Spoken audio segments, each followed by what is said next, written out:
So now we'll look at the positional range of purposeless masticatory function.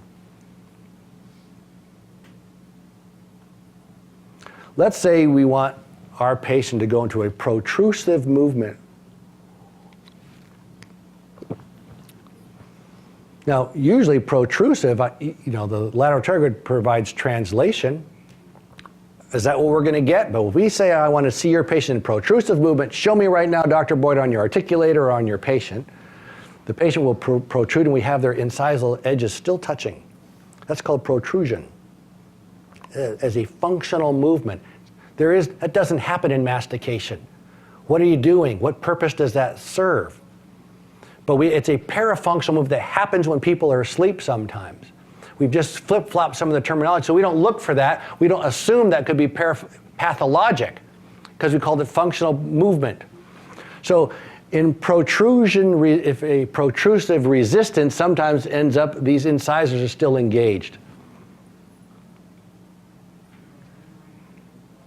What does someone's teeth look like that has a protrusive resistance component of their parafunction?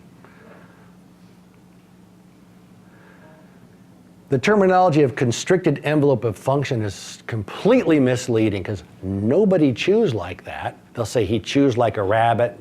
So you get the image of how these teeth are worn, but that's not how real function works. Real parafunction doesn't work like that. There is no constricted envelope of function. It's a parafunctional act. Parafunctional protrusive resistance is what's happening. It gets that look of the teeth that this chews like a rabbit gives. But unless you think of this, you really won't be on top of how to treat the patient. Otherwise, you're trying to treat how they chew food as opposed to how they're parafunctioning.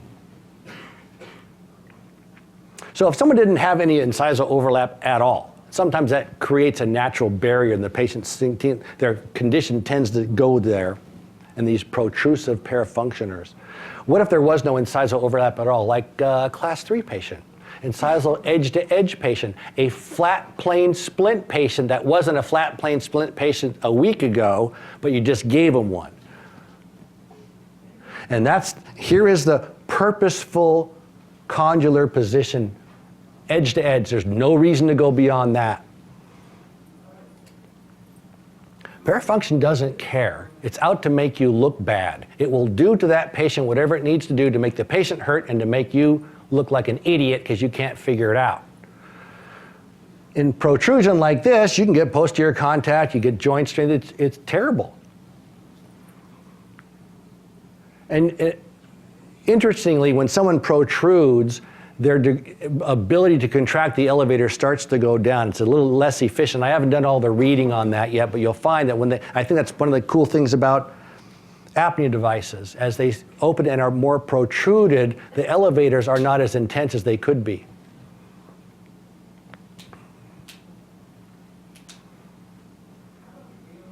So we'll put a flat plane splint in there. And patients can go flying right off the end of that. And if you don't ask them to do that, you wouldn't know that they do it because they didn't have to before. If they have a degree of incisal overlap and they go forward and they're pressing on their canines or something like that, and they're symptomatic, you give them a completely flat plane splint and they do okay for a few days. And also they get this weird stiff and sore neck and they're hurting behind their eyes. You go, what is the deal? Have them go forward as far as they can. And when they squeeze the splint, they'll go, oh, that's weird. I know I don't do that. Why do you know that? Because that doesn't feel good. I'll bet you that's what you're doing. We'll say, well, you've got hypermobile joints. You weren't hypermobile before you put the splint in. The muscular activity is causing this to be hypermobile. So the presence of a splint, which is a new occluding scheme, can allow for new parafunctional positions. So when you put a splint in someone's mouth and their condition changes, they're doing something new that they couldn't do before, but now that they can. I always imagine that the patient's condition is trying to make me look bad.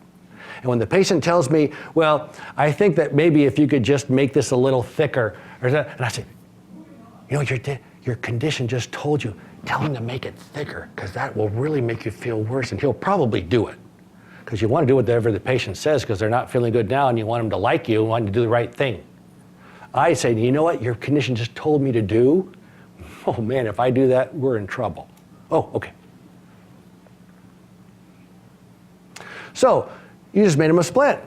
And you say, well, this person, I think they're going protrude, they're going way out there. How can I modify the occluding scheme to manage this? First thing I need to do is rule number one, minimize muscle contraction intensity. I need incisal edge contact. How do I do it?